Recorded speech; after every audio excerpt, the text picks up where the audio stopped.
porque estás con nosotros.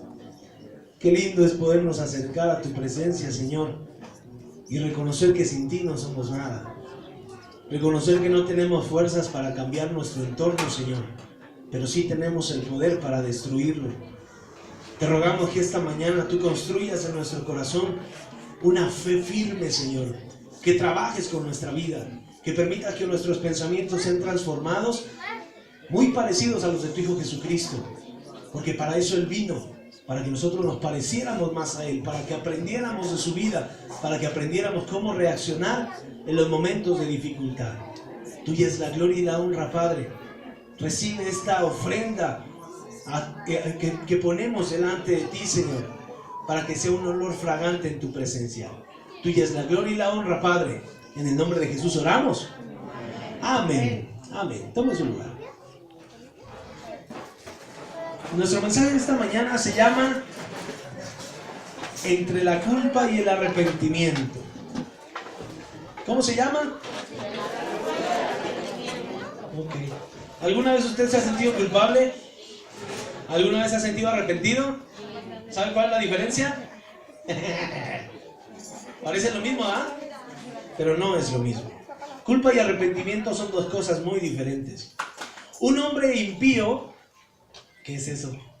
Un hombre falto del temor de Dios, eso significa ser impío, eso significa la impiedad. Me quito esto, ¿no? Porque no les estorbo. Un hombre que no tenía temor de Dios, gracias, se burlaba y decía, no hay nada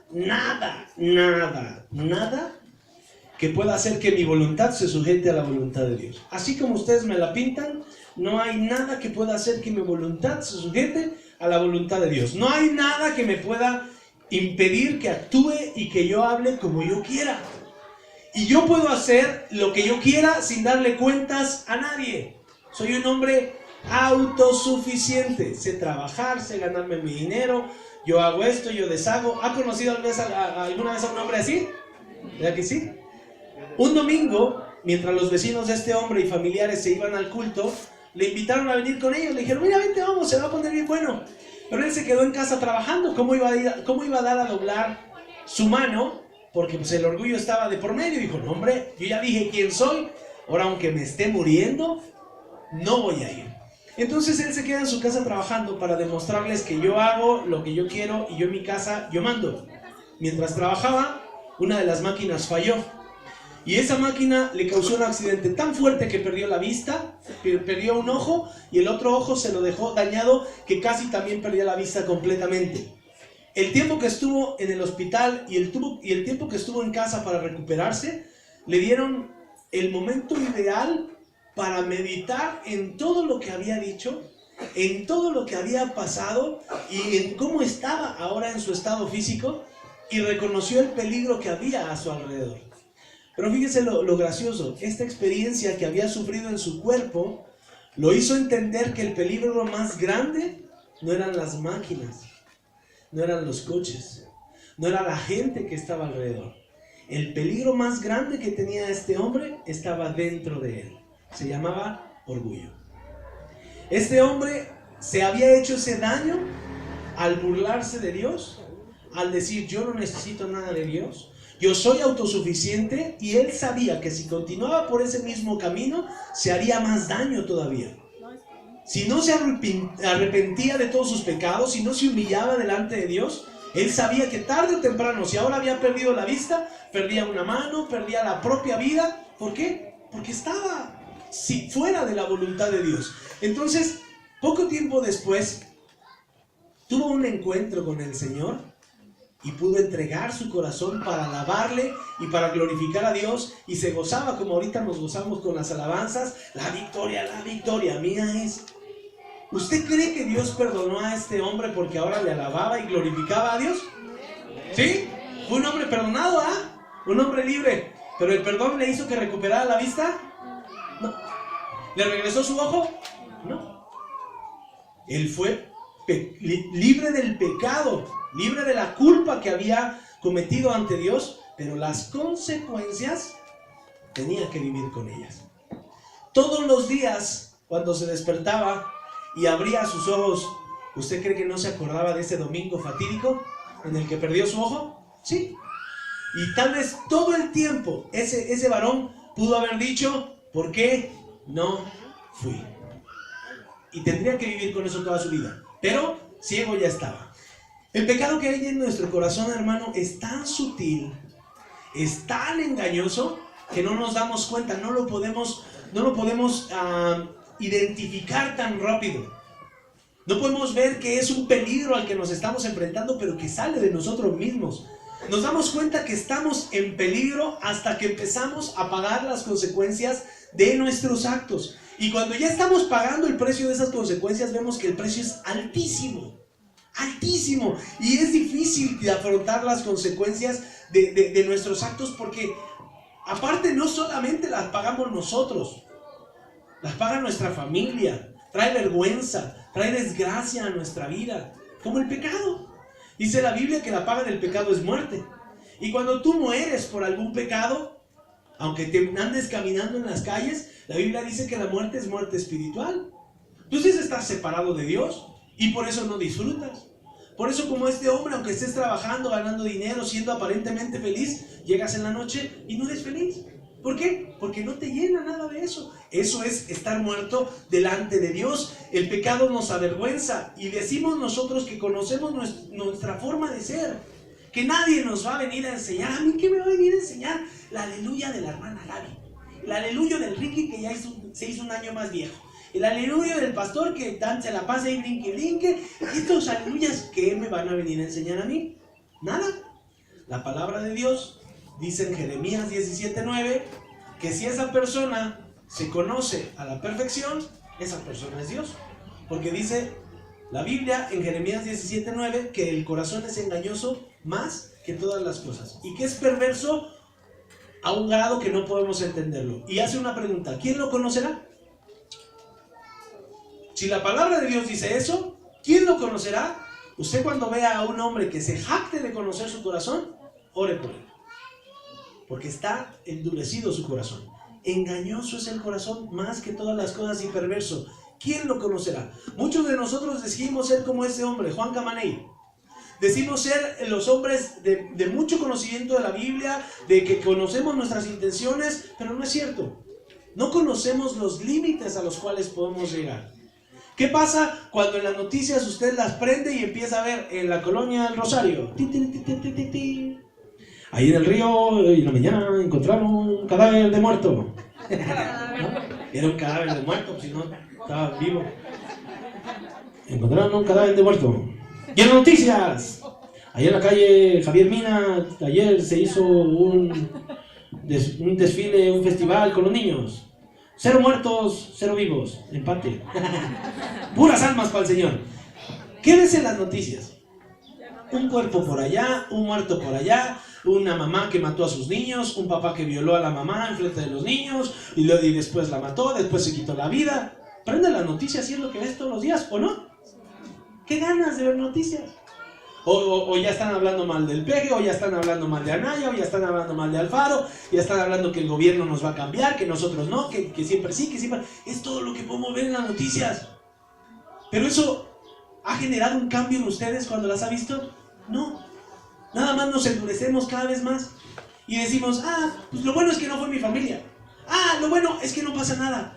Las gentes por un engaño emocional, por un engaño amoroso, se ciegan. Por un despido, por algo laboral, se dejan llevar por sus emociones y acaban haciendo una desgracia en su familia. Acaban tomando decisiones que no debían de tomar. ¿Y no que conocías tu corazón? Pues no queda rojo, no, adentro trae una serpiente. La Biblia dice que el corazón del hombre siempre está encaminado hacia el mal, pero no lo logramos entender hasta que conocemos la palabra de Dios. Dios mismo lo dijo. He visto que el corazón del hombre está de continuo inclinado hacia el mal. Entonces, en la Biblia encontramos muchas situaciones en las cuales grandes personajes se equivocan. Así como tú te equivocas, así como yo me equivoco. Y a veces creemos que esa decisión que estamos haciendo cumple la voluntad de Dios. Y otras veces que pecamos, pensamos que vamos a huir de la presencia de Dios, como lo hizo Jonás. Y al final terminamos en el vientre de una ballena o en el vientre de un gran pez. pidiéndole a Dios que nos saque de ese peligro en el cual nosotros mismos nos metimos porque dijimos que esa era la voluntad de Dios. ¿Sí o no? La gente que no conoce de Dios toma decisiones y se mete en problemas, pero no sabe cuál va a ser la consecuencia de sus actos. El tema es que los creyentes escuchan la palabra de Dios, toman decisiones pintándolas de la voluntad de Dios, se involucran y después ahí andan con la cara así de tlatoani. ¿Cómo está, hermano? Bendecido. Bendecido, hermano. Acuérdese que el rostro es señal de cómo está el espíritu, ¿no?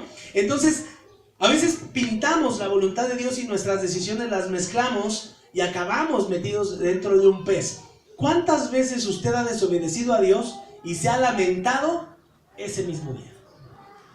¿Cuántas veces has desobedecido a Dios y no pasó un día? Ese mismo día, una hora después de que hiciste lo que tenías que hacer, lo que querías hacer, ese mismo día dices, ¿para qué? ¿Para qué? ¿Por qué no le hice caso a mi mamá? ¿Por qué no le hice caso al pastor? ¿Por qué no le hice caso a la palabra de Dios? ¿Por qué tomé esta decisión? Esa es la postura que nosotros tenemos. Pero ¿cuál es la postura que la palabra de Dios dice respecto a la culpa y respecto al arrepentimiento? Abra su Biblia en Hechos capítulo 1, versículos del 12 al 26. Hechos 1, versículos del 12 al 26.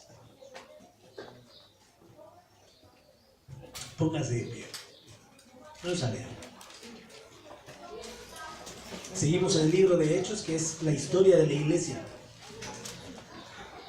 Dice la palabra, Hechos 1, del 12 al 26. Entonces volvieron a Jerusalén desde el monte que se llama del Olivar, el cual está cerca de Jerusalén, camino de un día de reposo. Y entrados subieron al aposento alto donde moraban Pedro, Jacobo, Juan, Andrés, Felipe, Tomás, Bartolomé, Mateo, Jacobo, hijo de Alfeo, Simón el celote y Judas, hermano de Jacobo. Todos estos perseveraban unánimes en oración y ruego con las mujeres y con María, la madre de Jesús, y con sus hermanos. En aquellos días Pedro se levantó en medio de los hermanos, y los reunidos eran como 120 en número, y dijo: Varones hermanos, era necesario que se cumpliese la escritura en que el Espíritu Santo habló antes por boca de David acerca de Judas, que fue guía de los que prendieron a Jesús.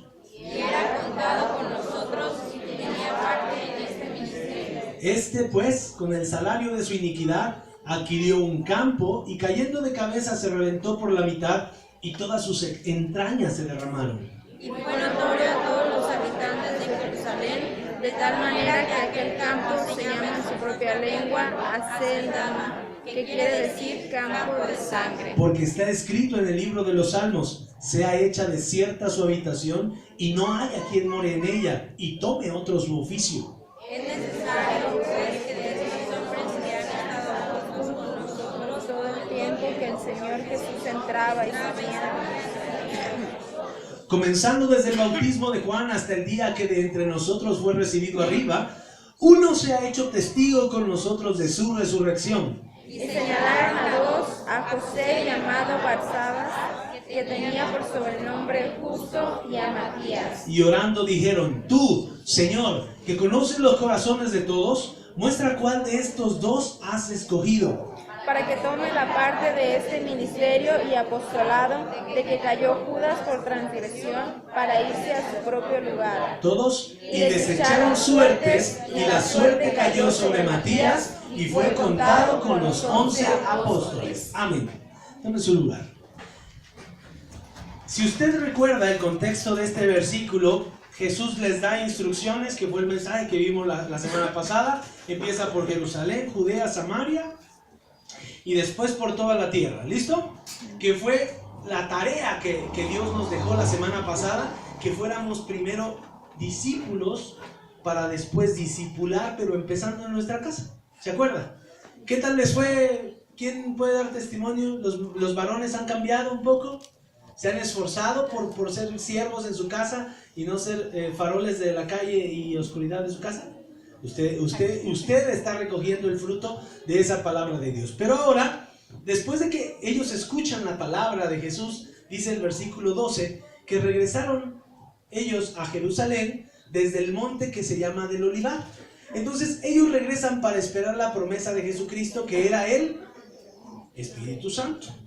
Y en esta ciudad, a la que regresaban, que es Jerusalén, ¿a qué distancia estaban ellos según la palabra de Dios? No cierre la Biblia, la vamos a usar. ¿A cuánto tiempo estaba Jerusalén del lugar en donde se habían encontrado con Jesucristo la última vez? ¿A una noche de descanso? A un día de camino. Entonces, dice que cuando ellos llegan a Jerusalén, todos suben a un lugar que se llama el aposento alto. Este aposento alto en el Antiguo Testamento era un cuarto en el que se realizaban fiestas para hacer sacrificios a nuestro Señor. Era un lugar especial de culto. Pero en el Nuevo Testamento se refiere a un mesón. Si usted recuerda, Jesucristo le dice a los discípulos: vayan allá delante de mí y díganle que necesito el aposento alto a este hombre y preparen ahí la cena. En ese aposento alto, Jesucristo con los discípulos tuvieron la última cena. Entonces, ahí usted recuerda que Él le lavó los pies a los discípulos, Él compartió con ellos el pan, Él les dio mucha profecía que ellos no podían entender, pero ese lugar es el aposento alto. Y dice ahí la lectura que en ese aposento alto habitaban los discípulos de Jesús. Ya vio usted los nombres: Pedro, Jacobo, Juan, Andrés, Felipe, Tomás, Bartolomé, Mateo, Jacobo, hijo de Alfeo, Simón el celote, y Juan y Judas, hermano de Jacobo. Los 11 discípulos que habían quedado habitaban juntos en el aposento alto. ¿Qué dice que hacían estos 11 discípulos? ¿Jugaban Xbox toda la noche? ¿Se la pasaban contando chistes? ¿Hablando del fútbol, de las Chivas, del América, del Toronto, del UEFA Champions League? ¿Verdad que no? ¿Se la pasaban qué? Unidos en oración y ruego. ¿Por qué? Porque acababan de ver todas las maravillas del Señor, porque el Señor los había confirmado en la palabra. Eso es una confirmación, ¿eh? La confirmación no es llevar a los niños a los 3 años a que lleven su vestidito para que me lo confirmen. Bien bonito. No, la confirmación es: ¿crees en el Señor Jesucristo? Sí, sí creo, estás confirmado. Eso es una confirmación. Es una confirmación de fe. Eso fue lo que regresó a hacer Jesucristo en la palabra de Dios. Pero dice que perseveraban en oración y ruego junto con las mujeres.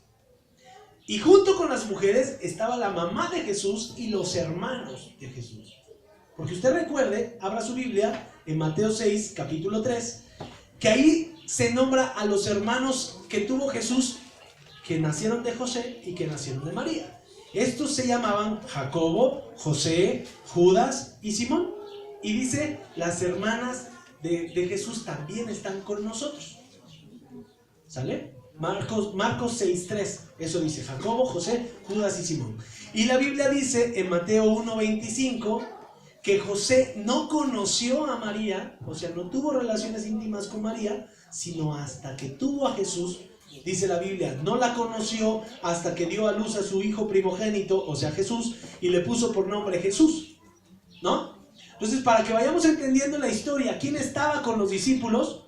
Ahí estaban los discípulos, la mamá de Jesús, las otras mujeres y los hermanos, porque ahora sí ya creían en Él, porque ellos no habían creído en Jesús. Ni la misma María había creído en que Jesús era el Hijo de Dios, hasta que vio que todo el proceso iba dando certeza de que realmente Él era el Hijo de Dios. Pero esa es otra historia. Nada más me quise meter por ahí tantito. Lo que Pedro les quería compartir en esta ocasión a los discípulos es cómo y por qué se tenía que sustituir a Judas, que había caído en pecado y que ahora había hecho que los 12 discípulos se volvieran 11. Y entonces Pedro les empezó a hablar sobre la culpa y sobre la muerte. Vea el versículo 16 de ahí de Hechos capítulo 1.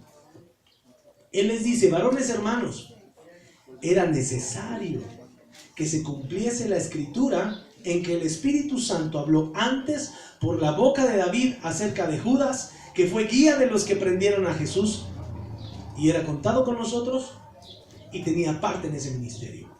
¿Qué dice ahí? Era necesario. ¿Qué les decía Jesús?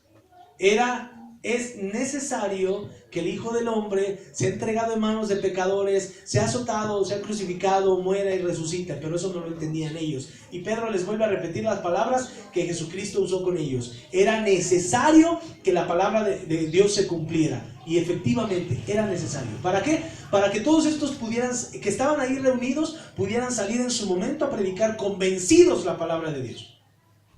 ¿Para qué quería aún Tomás?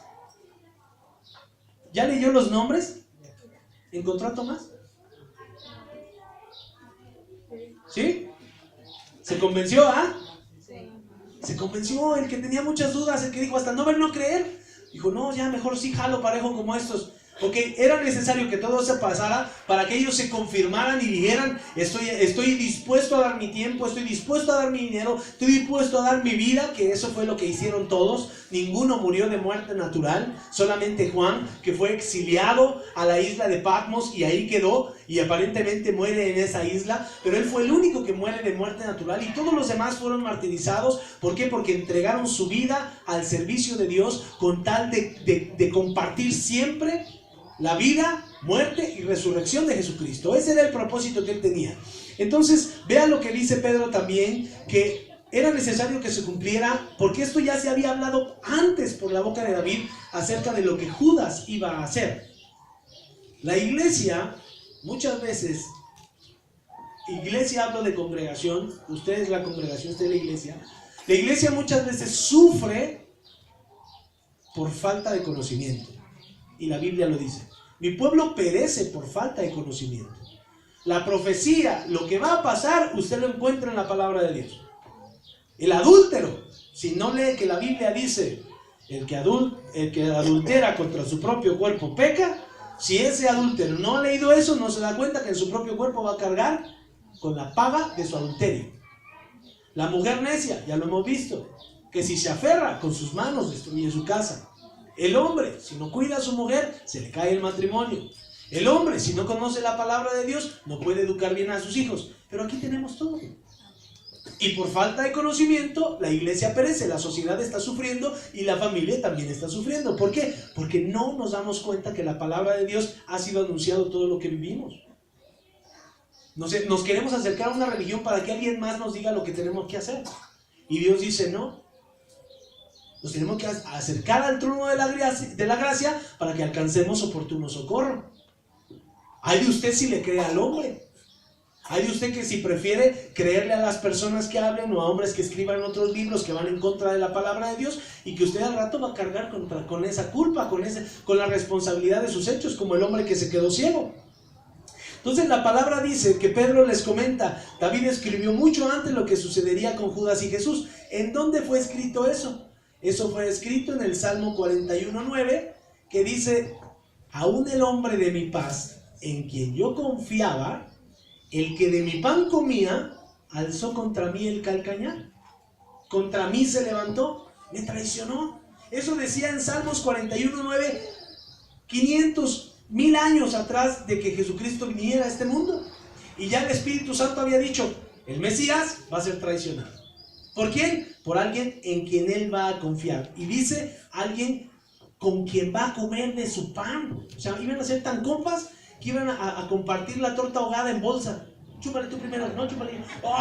¿Qué le dejaste, baba? Pues pásale. Y le limpias así con la playera. Y le das, órale, vas tú. Y ahí toda la baba y el pan. Así eran de compas Judas y Jesús. Contrario a lo que se piensa, cuando Jesús les dice, uno de ustedes me va a entregar a la muerte, en el aposento alto estaban reunidos. En esta palabra, en Marcos 14, 19 y 20, cuando Él les dice, uno de los que está aquí conmigo, que está con nosotros, me va a entregar, todos empiezan a preguntar, ¿seré yo, Señor? ¿Seré yo? ¿Hablas de mí, Señor? ¿Seré yo? Y Él dice, todos comenzaron a entristecerse y a decirle uno por uno, ¿seré yo? Y el otro, ¿seré yo? Y Él respondiendo les dijo, es uno de los 12, el que moja el pan conmigo. ¿Por qué no se dieron cuenta que los discípulos, que Judas y Jesús coincidieron al mojar el pan y comieron? Y no dijeron, ¡ese es el Judas! Judas, agárrenme. El Pedro, ¿no? Como era de impulsivo, agárrenme, que ahorita me lo trago. No. Si usted se va a las tradiciones de ese tiempo, mojar el pan con alguien era señal de que era tu más íntimo brother. Que le tomabas a la cerveza de la misma botella. Que comías hasta con la misma cuchara. Dale tú, luego le doy yo, no hay problema. Jesús y Judas tenían una relación íntima, tan cercana que podían mojar el pan al mismo tiempo. Imagínate el corazón de Jesucristo. Él sabía que Judas era el que había sido dispuesto para traicionarlo y aún así le entregó su amistad. ¿Qué crees que hacía Jesús todas las noches por Judas? Intercedía por él. Por si acaso tú, Señor, le permites corregir sus caminos. ¿Pero qué pasó? Él no tomó la decisión, sino que él había decidido entregar a Jesús y cobrar un dinero. Judas andaba en la bola porque le convenía. Judas andaba en la bola porque sacaba provecho. Dice Juan 1:26 que él cargaba la bolsa de las ofrendas y que de ahí sacaba dinero, y la Biblia le llama a Judas ladrón. Juan 12:6 dice eso, que él sustraía ocasionalmente de la bolsa dinero. Pues entonces era muy conveniente para él andar con la bola. Él agarraba, vete por unas cocas, vete por esto, vete por aquello, ya salió para el chivo, jefa, ahora me voy a comprar unos tenis nuevos y que estos anden con chanclas, yo saco de aquí, yo saco de allá. Le convenía andar con todos los discípulos. Él sustraía del dinero de todas las ofrendas. Por eso cuando la mujer rompe el perfume de alabastro, ese era un billetísimo, se manchó. Y ahí salía para el enganche de la casa. Acuérdense que el costo del perfume de la mujer, el costo de ese alabastro, era el fruto de un año de trabajo. Eso costaba el alabastro que ella derramó en Jesús. El fruto de trabajo de un año. Y entonces este hombre, pues claro que se molestó porque ese era su dinero. Entonces Judas entraba, salía con ellos, participaba con ellos, participaba de todo lo que hacían, pero no era sincero de corazón. ¿Le suena la historia? Jesús tenía entre sus filas a un hombre que solo estaba ahí por conveniencia, porque estaba sabrosa la bolsa que cargaba, porque podía estar tomando dinero, porque tomaba las bendiciones de los demás, pero nunca fue bendecido por su propia fe. Él era de esos que decían: hermano, ora por mí. Ándale, ora por mí. Es que usted está más cerquita de Dios. Ándale, es que usted lo escucha más. Ándale, hermano, ese era un Judas. ¿Y cuántas personas no vienen a la iglesia solo porque se benefician de ella? Pero estas personas no tienen una relación con Jesús. Vienen en tiempos de necesidad. Vienen a criticar, vienen a olvidarse de lo importante, vienen a no conocer al Señor. Solo vienen a pasar el tiempo. ¿Cuántos Judas no siguen habiendo en las iglesias? ¿Cuántos? Nosotros podemos ver personas que vienen solamente cuando hay comida. Usted lo ve. Ya ni necesitamos ponerle nombre, ya los conocemos. ¿Qué hubo? Qué bueno que viene hoy, ¿eh? Sí, lo esperamos mañana. Sí, hermano, mañana estamos aquí. ¿A qué hora es? A las 10:30. 10:20 ya estoy aquí. 4 años llevamos diciendo lo mismo. No pasa nada, ya sabemos quiénes son esas personas, los que no tienen una relación con Jesús. Dice la Biblia que cuando por fin Judas se dio cuenta qué negocio era el que realmente le iba a dejar el billete que él necesitaba, en ese momento, cuando él vio ese negocio, se dio cuenta que Jesús iba a ser el que le iba a hacer ganar la cantidad que él necesitaba. Dijo: lo voy a entregar. El enemigo puso en su corazón entregar a Jesucristo y recibir un dinero de parte de los religiosos para que él, la bolsa, se le hiciera un poquito más grande. ¿Qué pasó después con ese hombre? Hechos capítulo 1, versículo 17 y 18 dice que él era contado con nosotros y que con lo que ganó compró un campo y cayendo en él se reventó por la mitad y le salieron las tripas. A veces hay cristianos que se disfrazan entre los demás. ¿A poco no? Y el enemigo así es. Se disfraza como un cordero, como una oveja. ¿Y cuál de estos es el verdadero? ¿Cuál será el cristiano correcto? A veces no nos damos cuenta hasta que lo tratamos, lo escuchamos, vivimos con él, vemos su testimonio, oímos sus palabras y nos damos cuenta que hay muchas imitaciones y solo hay uno original.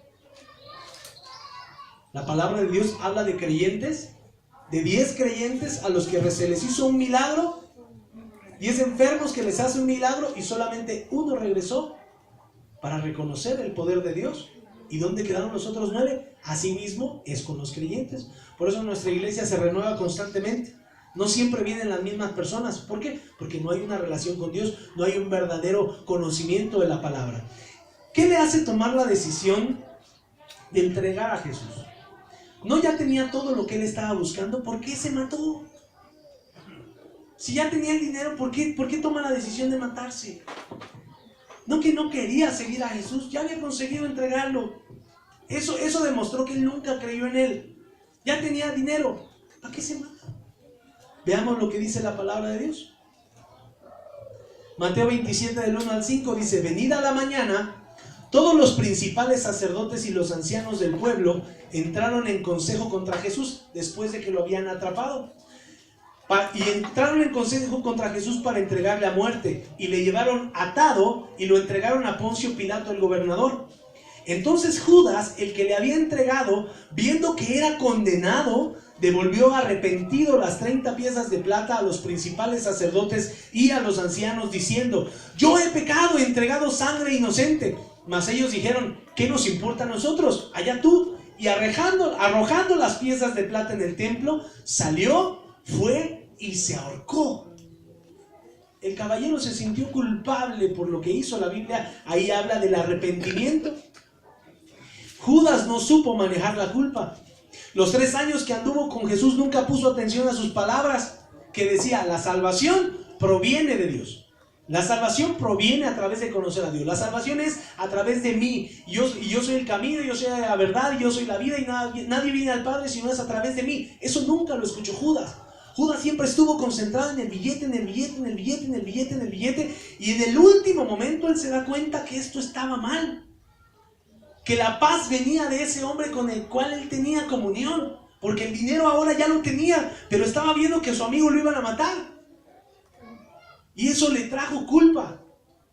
Y la culpa, según lo leemos en 2 de Corintios, capítulo 7, versículo 10, dice que la tristeza que es según Dios produce arrepentimiento de salvación, y la tristeza del mundo produce muerte. Y Judas tuvo tristeza del mundo. Judas no pudo manejar ese sentimiento y corrió y se ahorcó. Pero la Biblia dice, si usted lo leyó, que después de que él se colgó, la cuerda se rompió, cayó de frente, cuando analizan las palabras, y se reventó. Se le salieron todas las tripas a mi estimado Judas. Y la Biblia también, en los Salmos, ahorita lo acabamos de leer, dice que la habitación de ese hombre que iba a traicionar a Jesús iba a ser un campo desierto, que nadie iba a vivir ahí. Transportémoslo a nuestra vida. ¿Cuántas veces has venido a Jesús por tu ambición o por tus deseos? Al principio has venido por una entrega, por un cambio. Pero después dices: me conviene estar aquí. Ya Dios me solucionó mi bronca, ya estoy tranquilo, mejor estoy aquí.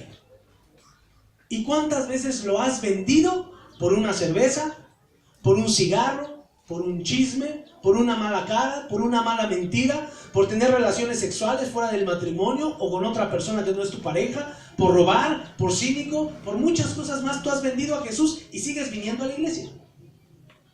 Y tú dices: yo ando con Jesús, yo soy de los cristianos. Sí, pero tus actos dicen otra cosa diferente. Tus actos declaran lo que realmente hay en tu corazón. Date cuenta que estamos en la misma situación de los discípulos. No sabemos quién anda entre nosotros. Nos conocemos de vista. Pero cuando ya es el trato más íntimo y vemos el testimonio, decimos: wow, este es el mismísimo Satanás. Necesito orar por él. O wow, yo necesito aprender de este brother porque tiene una fe impresionante. Necesito aprender de él, pero no sabemos realmente quién está alrededor de nosotros. Por eso yo le he dicho, hermano, si usted quiere vivir entre pura gente buena, se equivocó de lugar. La iglesia no es el lugar correcto para que usted encuentre gente con alas y con aureolas. Aquí encontramos gente, como dice en mi pueblo, gente maldita que está buscando ser bendita.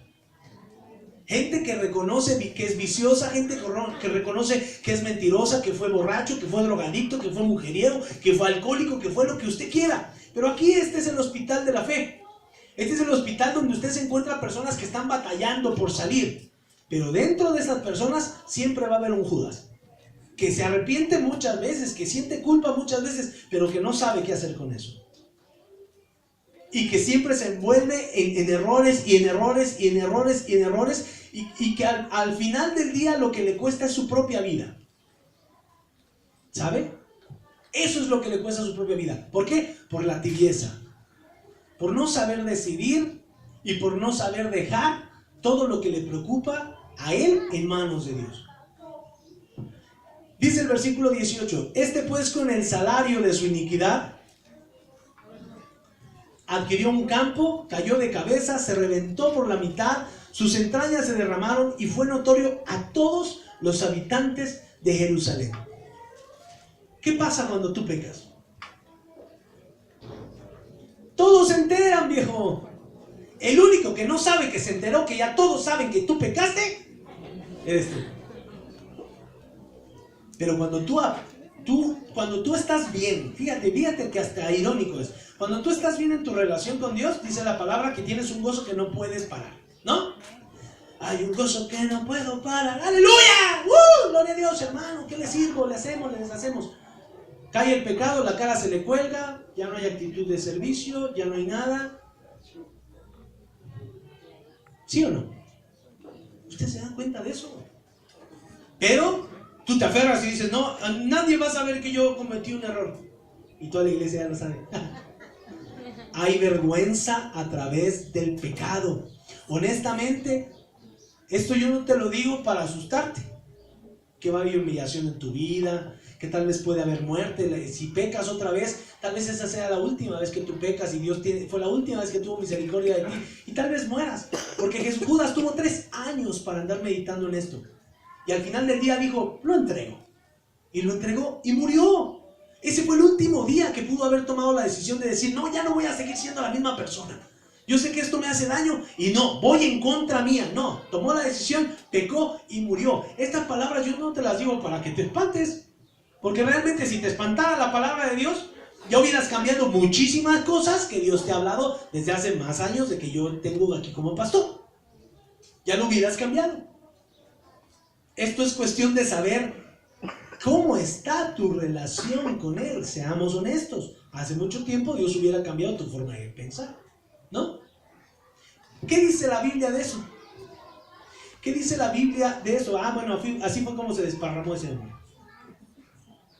Eclesiastés 10:1 dice: las moscas muertas hacen heder y dar mal olor al perfume del perfumista. Otra vez, las moscas muertas hacen heder y dar mal olor al perfume del perfumista. Así, una pequeña locura al que es estimado como sabio y como confiable. Alguien que es creyente, que se mantiene en la palabra de Dios, que ora, que sirve, que busca agradar a Dios en todo. ¿Qué dice la Biblia? Una pequeña locura lo hace oler mal. ¿Sí o no? Por eso debemos de cuidarnos. Por eso dice la Biblia, 2 Corintios, que la tristeza que es según Dios produce arrepentimiento de salvación, pero la tristeza del mundo produce muerte. Cuando tú te das cuenta que estás pecando y que estás oliendo mal y que en la casa ya no te sientes cómodo y que en la iglesia ya te sientes culpable y que todos hablan mal de ti y que todos te señalan y que todos te ven, no es la gente, fueron tus acciones. Aquí dice la Biblia, una pequeña locura hace heder y le da mal olor al que era estimado como sabio y honorable. ¿Qué vas a hacer con esa culpa? La culpa te va a traer muerte. El arrepentimiento te va a decir, Está bien, Señor, sí fui yo. Me arrepiento delante de ti. ¿A quién tengo que pedirle disculpas? ¿Con quién tengo que humillarme? ¿A quién ofendí? ¿Me tengo que humillar? Lo hago, Señor, pero con tal de que quites este sentimiento de mí. Eso fue lo que le faltó a Judas. El ir en la cruz, tal vez, pedirle perdón a Jesús, decir, ¿sabes qué? Te fallé. Pues ya vas a morir, pues, pero perdóname. Pero no, prefirió huir de los problemas, prefirió darle la espalda a los problemas y murió. Y cuando tú has pecado y le das ahí del mismo modo la espalda a los problemas, tú mueres, tu casa muere, todo muere. Porque llevas maldición. Lleva maldición a los demás. No nada más eres tú. No nada más tu perfume se echa a perder. Echas a perder todo lo que está alrededor de ti. Yo no sé cómo vengas hoy delante de Dios. No sé si vengas humillado, si vengas triste, cansado. Si hiciste algo en la semana que te gustaría cambiar o hace 2 meses. Pero lo que sí sé es que cuando Jesús comenzó su ministerio, lo primero que dijo fue: arrepiéntanse porque el reino de los cielos se ha acercado. Eso fue lo que dijo Jesucristo. Arrepiéntanse. ¿Qué es el arrepentimiento? Es la palabra griega metanoia. Metanoia, todo junto.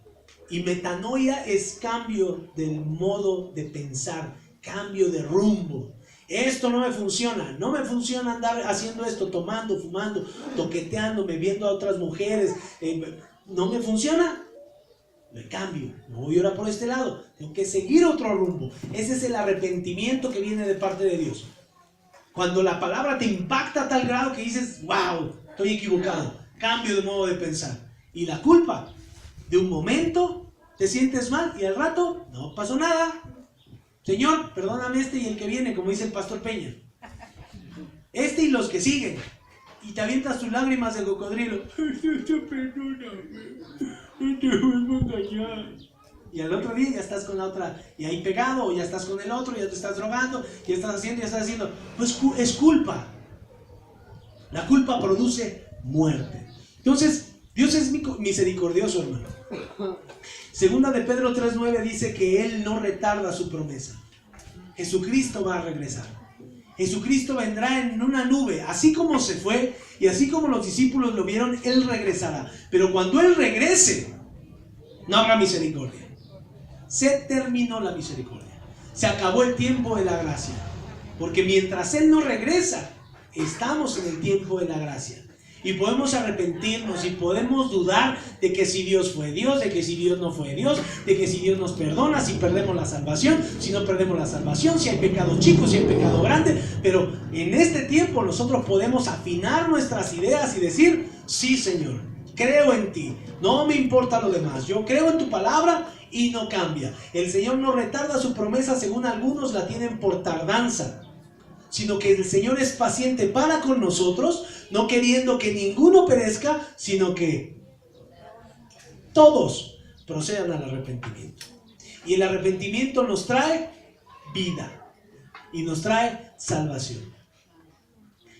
Al final, solamente tú puedes decidir cómo vas a vivir. Si vas a vivir como alguien que honra y que ama a Dios por encima de todas las personas, por encima de todas las circunstancias, por encima de cualquier situación, o si prefieres hacer tu vida como te viene en gana. Seguir tomando, seguir fumando, seguir adulterando, seguir en el homosexualismo, seguir en donde tú quieras, ahí tú puedes seguir, sin problema. Pero este camino que nosotros vivimos terminará, tendrá un fin. Dice la Biblia que está establecido que el hombre muera una sola vez y juicio. No hay purgatorio, no hay limbo, no hay nada, es juicio. ¿Qué le vas a decir al Señor?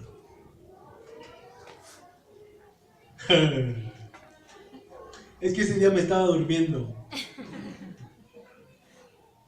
Que estuvo bien cansado el día del niño. La neta no puse atención, Señor. No te preocupes. Pásale, el infierno está preparado para ti. Para ti, para esas personas que no vivieron su vida responsablemente. La Biblia habla de eso.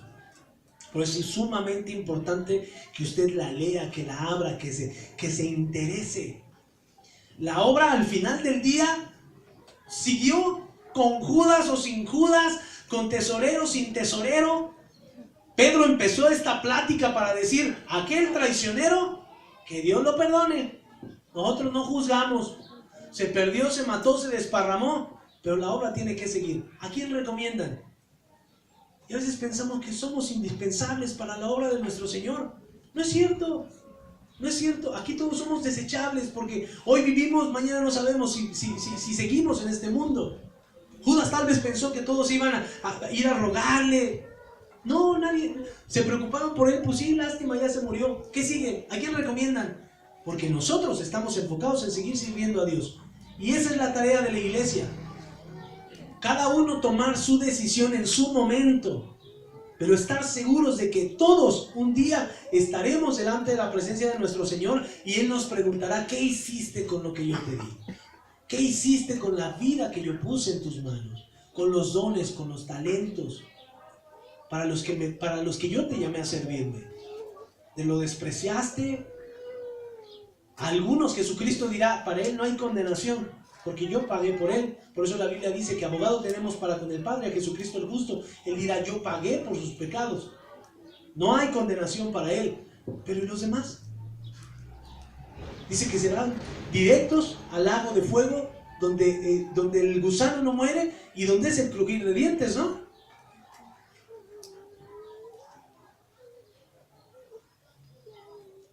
¿Vivirás con la frente en alto? ¿O vivirás humillado delante de Dios? ¿Culpa o arrepentimiento? Vamos a orar. Póngase de pie.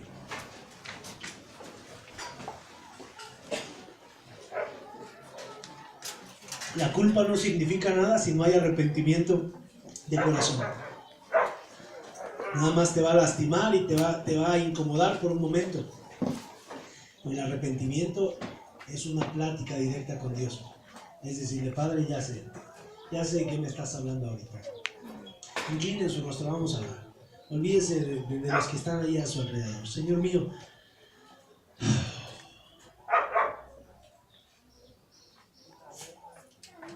a veces nosotros nos hemos dicho también que somos tus amigos, como Judas lo era. Hemos comido de tu mismo plato, Señor. Hemos recibido tu palabra en nuestro corazón y has hecho tus milagros con nosotros. Has hecho tu obra en nuestra casa, con nuestros hijos, en la familia. Has traído sanidad a nuestro cuerpo, Señor, libertad a nuestra mente, a nuestro corazón.